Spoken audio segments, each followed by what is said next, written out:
दोस्तों नमस्कार। कल हम लोग स्क्वायर के बारे में देख रहे थे।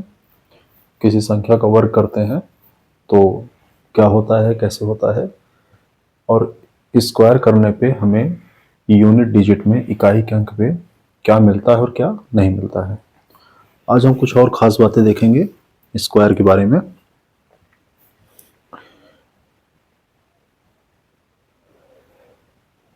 देखिए, कह रहा है कि अगर कोई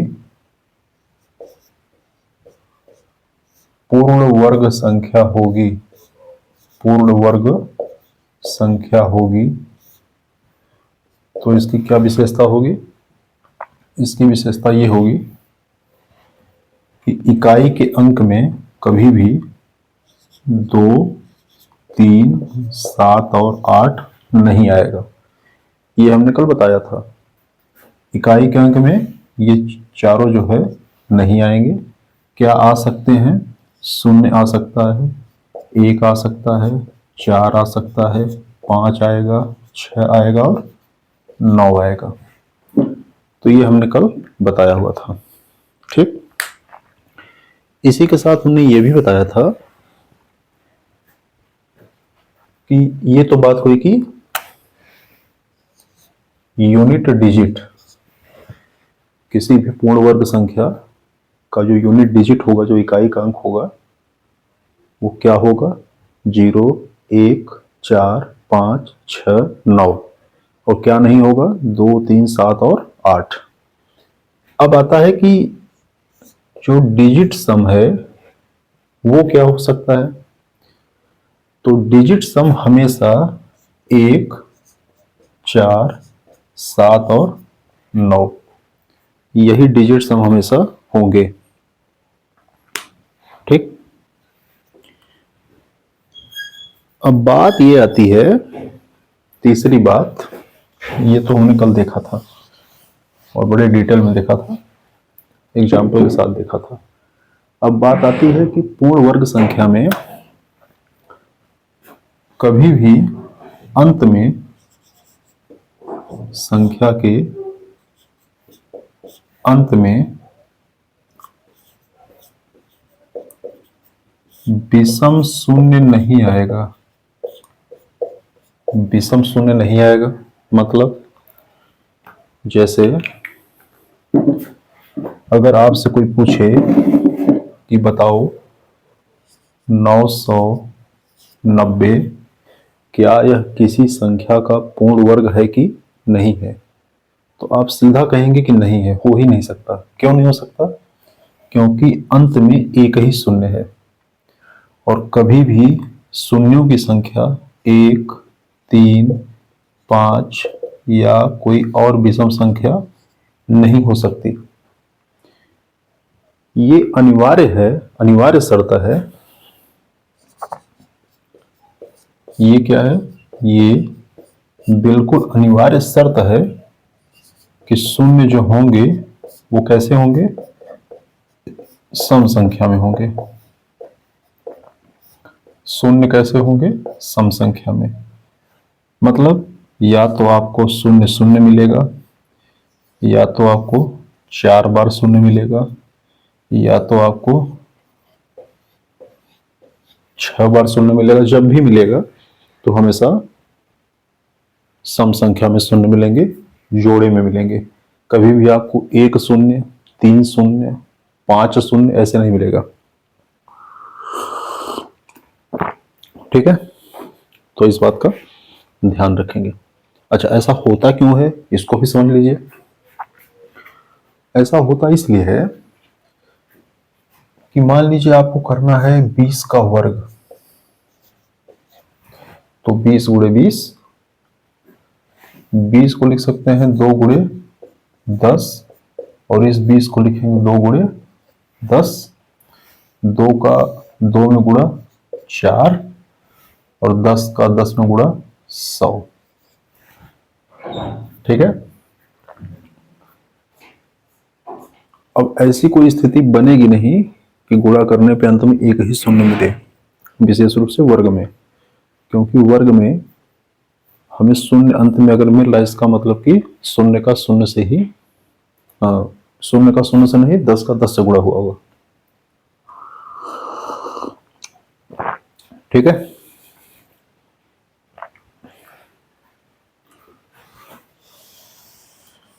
एक बार इसको भी समझ लेते हैं।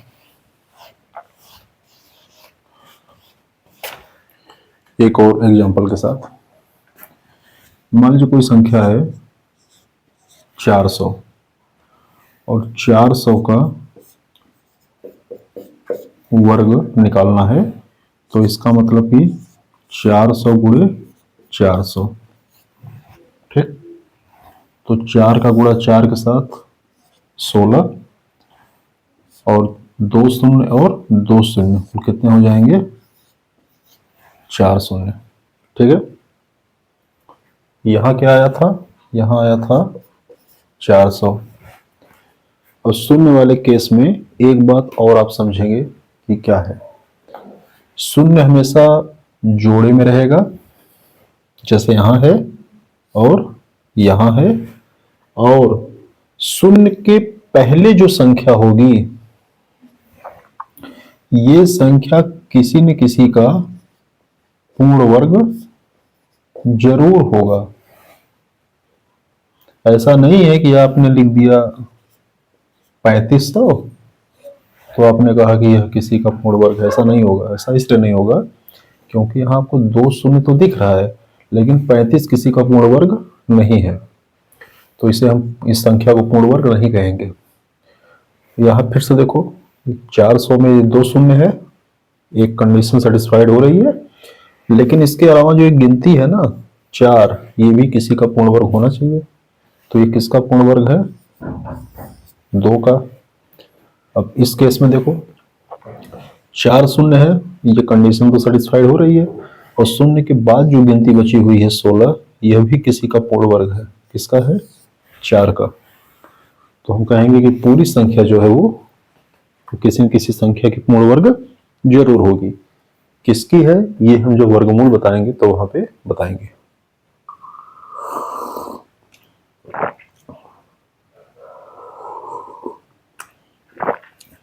देख लीजिए इसको।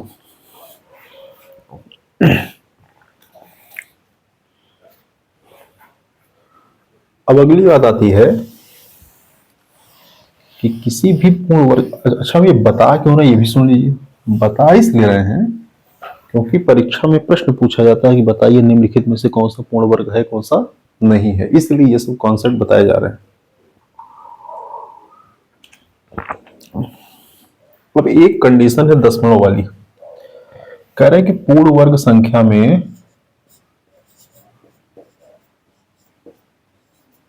दशमलव के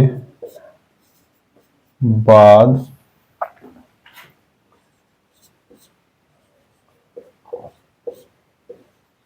कभी भी विषम अंक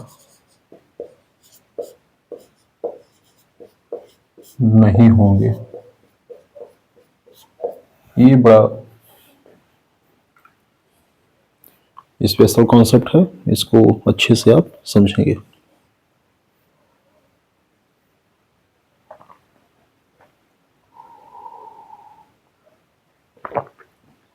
लोग गलती क्या करते हैं, उनसे कहा जाता है कि 0.9 का वर्गमूल बताओ, तो फटाक से क्या बोलते हैं, दशमलव को दशमलव उतार लिया और 9 का वर्गमूल 3। ऐसा नहीं करना है भाई। इसलिए नहीं करना है क्योंकि दशमलव के बाद एक ही अंक है। जब दशमलव के बाद एक ही अंक है तो यह किसी संख्या के पूर्ण वर्ग थोड़ी ना है।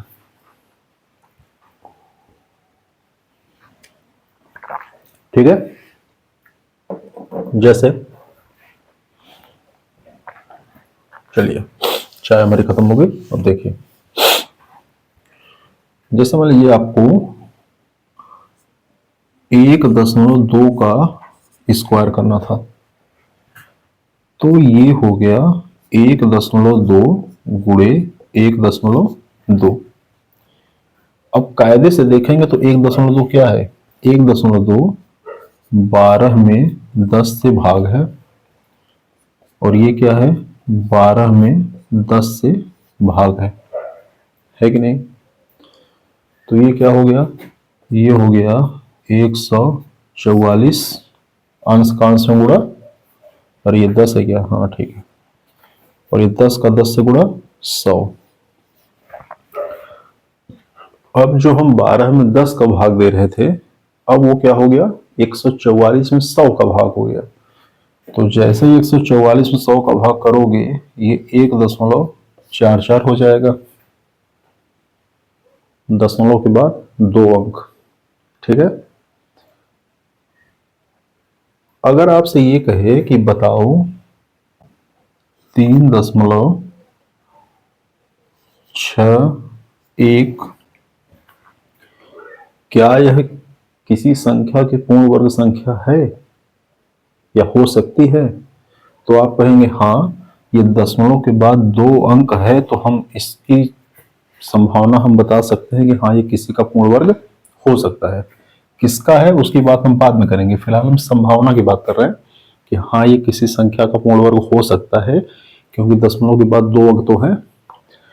अगर 6.4532 है तो हम कहेंगे हाँ, दशमलव के बाद 4 अंक है, तो इसकी भी संभावना है कि यह भी किसी का पूर्ण वर्ग हो सकता है। लेकिन अगर 6.519 लिखा है तब हम कहेंगे नहीं, यह किसी संख्या की पूर्ण वर्ग संख्या नहीं हो सकती। क्यों नहीं हो सकती, क्योंकि दशमलव के बाद 3 ही अंक है, और हमें पता है कि पूर्ण वर्ग होने की शर्त ही यही है कि दशमलव के बाद कभी भी अंकों की संख्या विषम नहीं होगी। दशमलव के बाद कभी भी 1 अंक, 3 अंक, 5 अंक ऐसे नहीं होंगे। जब होंगे तो 2 होंगे, 4 होंगे, 6 होंगे, मतलब सम होगा। ठीक है, ये बात समझ आ गई, इसको नोट कर लीजिए।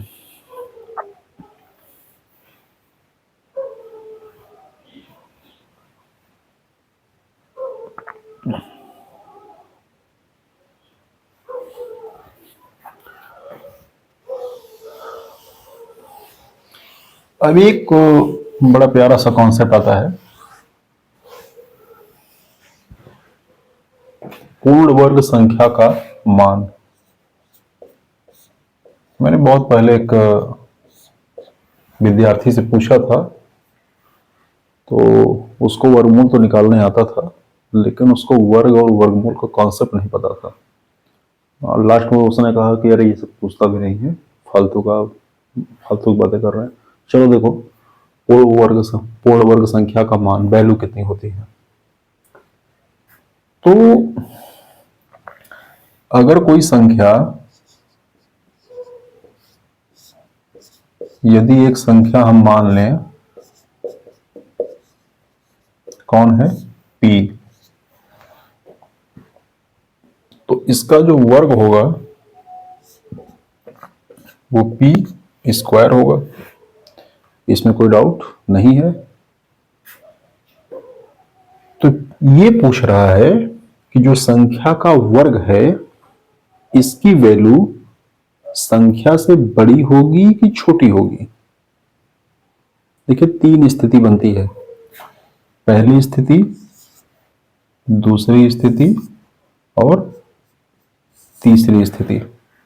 पहली स्थिति यह है कि संख्या का मान उसके स्क्वायर के बराबर हो, और ऐसा केवल 2 ही केस में संभव है। कब, जब p का मान या तो 0 हो या तो 1 हो, क्योंकि हम 0 का स्क्वायर करेंगे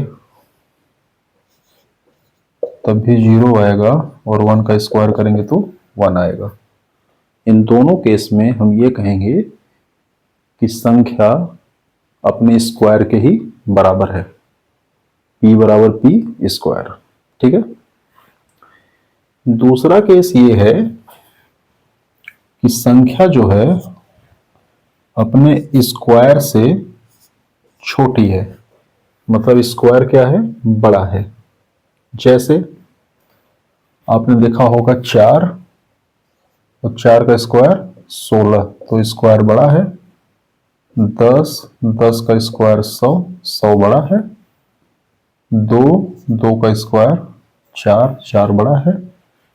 तो कह रहा है कि जो स्क्वायर है वह अपनी संख्या के मान से बड़ी है। ऐसा केवल और केवल तब संभव है जब p का मान 1 से बड़ा हो। ठीक, 0 पे क्या होगा, बराबर होगा। 1 पे क्या होगा, बराबर होगा। और जैसे ही 1 से बड़ा हो गया तो उसका स्क्वायर हमेशा अपनी संख्या से बड़ी होगी। एक केस और आता है जब संख्या का स्क्वायर संख्या से छोटा हो। ये केस कब आएगा, ये आएगा जब p का मान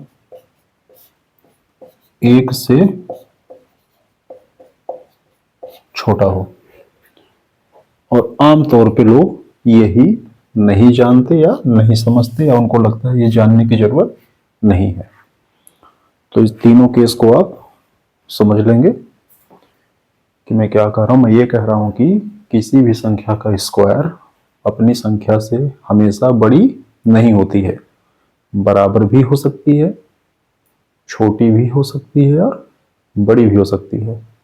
बराबर कब होगी, यदि संख्या 0 और 1 रहेगा तो बराबर होगा।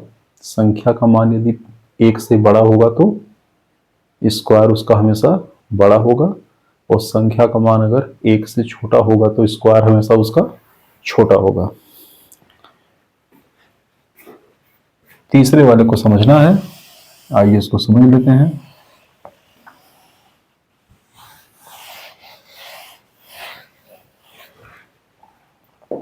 देखिए, जैसे संख्या है 0.5, ये 1 से छोटा है। क्या है, 1 से छोटा, क्योंकि 0.5 मतलब आधा, तो 1 से छोटा हुआ। हम जब इसका स्क्वायर करेंगे तो ये आएगा 0.25। और हमें पता है कि 0.25 क्या होता है, छोटा होता है। ठीक है, जैसे 0.8 ये क्या है, 1 से छोटा है। इसका स्क्वायर करेंगे तो आएगा 8 8 64। अब दोनों में से देखिए कौन सा छोटा कौन सा बड़ा। तो ये बड़ा है, क्योंकि ये दशमलव के 2 स्थान तक है। जब इसको 2 स्थान बनाएंगे तो ये 80 हो जाएगा। ये 64 है तो ये बड़ा है। जैसे 0.7 लिखा है तो इसका स्क्वायर क्या होगा, 7 सते 49। ये दशमलव के बाद 2 अंक बनाएंगे तो 70 हो जाएगा, जबकि ये 49 ही है तो ये बड़ा है। और कोई एग्जांपल देखना चाहें, 1.2, जब इसका स्क्वायर करेंगे तो क्या आएगा, 12 बटा हमें 144।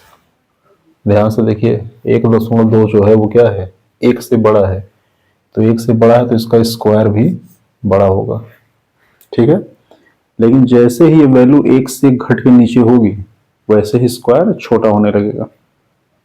और देख लीजिए, 0.9 1 से छोटा है, इसका स्क्वायर कितना होगा, 0.81, छोटा हो गया। ठीक है, तो इस बात को आप अच्छे से समझ लेंगे।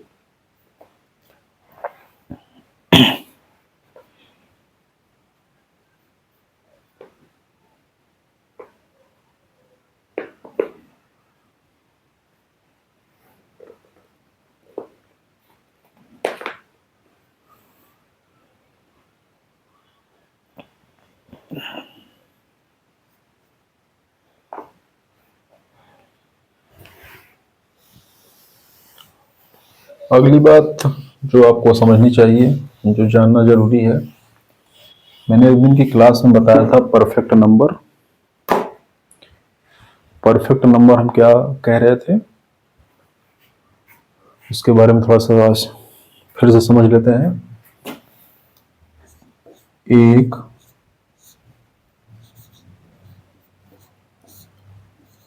पूर्ण वर्ग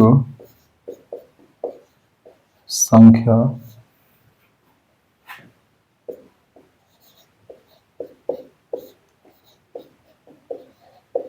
पूर्ण संख्या नहीं हो सकती।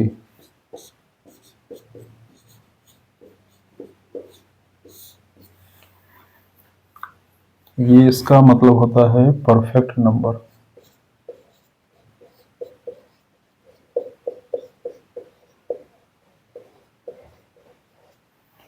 इसका मतलब क्या होता है? Perfect number. परफेक्ट नंबर देखो क्या होता है, कोई संख्या ले लो,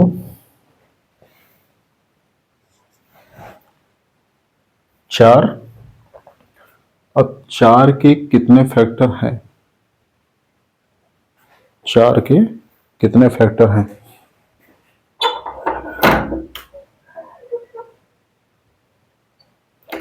4 का फैक्टर है 1, 2 और 4। 4 के ही फैक्टर हैं 1, 2 और 4। फैक्टर मतलब कि वो संख्याएं जो 4 को पूरी तरीके से विभाजित कर दें। तो 4 के हमको कितने फैक्टर मिल गए? 1, 2 और 4। 4 को छोड़ दीजिए, ये नहीं लेना है। बचा क्या? 1 और 2, ये जोड़ने कितना आएगा? 3। यदि संख्या के फैक्टर्स का योग संख्या के बराबर हो जाए तो उसे हम कहते हैं परफेक्ट नंबर। तो 4 का तो बराबर नहीं हुआ क्योंकि जोड़ने पे 3 ही आ रहा है, तो ये बराबर नहीं है। 10 देखो, 10 1 से कटेगा, 2 से कटेगा, 5 से कटेगा और 10 से कटेगा। 10 को तो लेना नहीं है, तो बचा कौन? 2 1 3 और 5 3 8। क्या ये इसके बराबर है? बराबर नहीं है। ठीक है, 6 को चेक करिए, 1 से कटेगा, 2 से कटेगा, 3 से कटेगा और 6 से कटेगा। 6 को नहीं लेना है, तो 1 2 3 3 3 6, ये बराबर है। तो हमने कहा था कि 6 क्या है? 6 परफेक्ट नंबर है। 6 पहला परफेक्ट नंबर है। ठीक है, 6 क्या है? 6 पहला परफेक्ट नंबर है। और परफेक्ट नंबर कभी भी पूर्ण वर्ग संख्या नहीं हो सकती। आप किसी भी पूर्ण वर्ग संख्या पर चेक कर लीजिए, वो आपको परफेक्ट नंबर नहीं मिलेगा। जैसे पूर्ण वर्ग संख्या है 16। 16 किससे किससे कटेगा? 1 से, 2 से, 4 से, 8 से और 16 से। 16 को तो नहीं लेना है। 2 1 3 4 3 7 8 7 15, ये परफेक्ट नंबर नहीं है, क्योंकि आपको पता है कि पहला परफेक्ट नंबर 6 होता है और दूसरा 400 सॉरी दूसरा 28 होता है। 28 भी परफेक्ट स्क्वायर नहीं है, 6 भी परफेक्ट स्क्वायर नहीं है। 28 के बाद अगला जो है 496 होता है, ये भी परफेक्ट स्क्वायर नहीं है। 496 के बाद जो अगला है वो 8128 है, वो भी नहीं है। ठीक है, क्लियर? चलिए, तो ये भी बात हो गई। आइए अगला देखते हैं।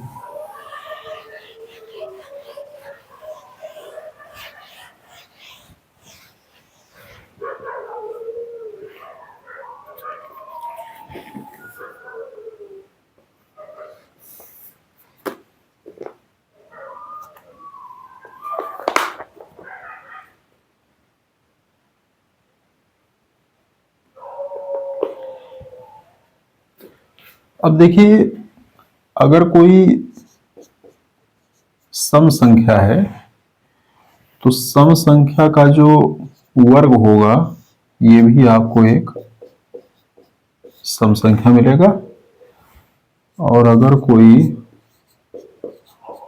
विषम संख्या है तो विषम संख्या का वर्ग भी आपको क्या मिलेगा? विषम संख्या मिलेगा। ऐसा कभी हो ही नहीं सकता कि सम संख्या का स्क्वायर करने पे विषम मिले और विषम का स्क्वायर करने पे सम मिले। फिर से सुन लीजिए, अगर हम किसी सम संख्या का स्क्वायर करेंगे तो हमको एक सम संख्या मिलेगा और किसी विषम का स्क्वायर करेंगे तो विषम मिलेगा। जैसे 10 एक सम संख्या है, स्क्वायर करने पे 100 मिला। 100 क्या है? सम संख्या है। 8 सम संख्या है, स्क्वायर करने पे 64 आया, ये भी सम संख्या है। 6 सम संख्या है, स्क्वायर करने पे 36 आया, ये भी एक सम संख्या है। ठीक है, बात समझ में आ रही है? विषम संख्या देखो क्या है, हमने 9 का स्क्वायर किया, विषम संख्या है, तो 81 भी विषम है। 11 विषम है तो 11 का स्क्वायर 121 भी विषम है। 13 विषम है, 13 का स्क्वायर 169, ये भी विषम है। ठीक है, अब यहां से एक बड़ी अच्छी हम बात आपको बताने जा रहे हैं, आपके ज्ञान चक्षु खुल जाएंगे। देखिए,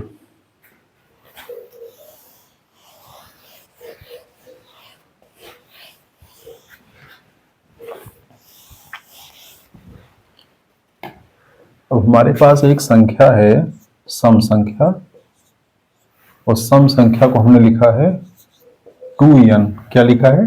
2n। तो जैसे ही आप 2n का स्क्वायर करेंगे तो ये क्या हो जाएगा? 4n square. ठीक है, एक हमारे पास विषम संख्या है तो उसको लिखेंगे 2n प्लस 1, और जैसे ही 2n प्लस 1 का स्क्वायर करेंगे तो ये क्या हो जाएगा? ये हो जाएगा 4n स्क्वायर प्लस 4n और प्लस 1। बात समझ आ रही है?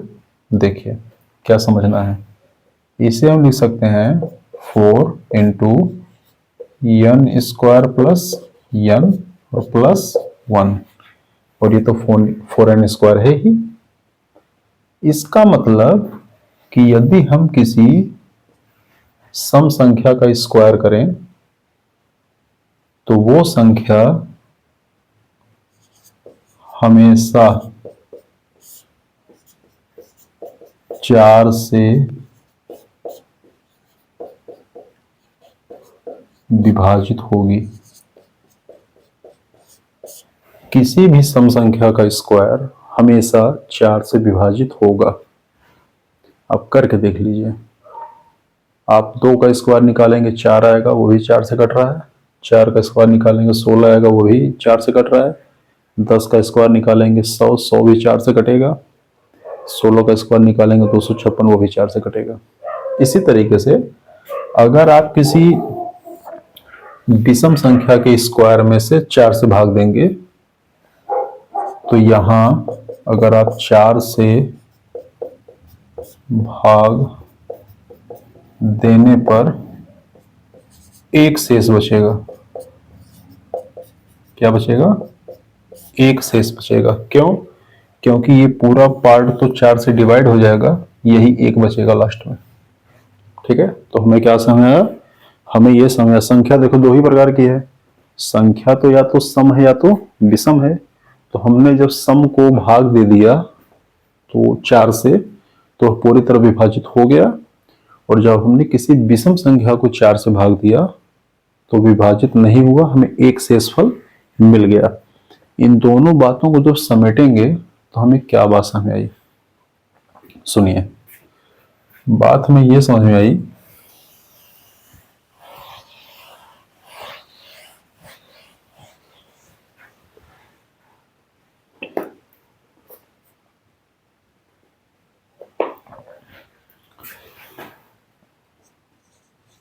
किसी भी संख्या का वर्ग या तो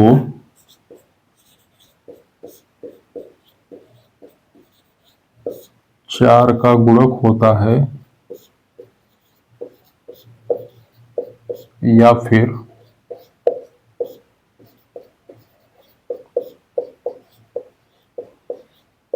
4 के गुणक से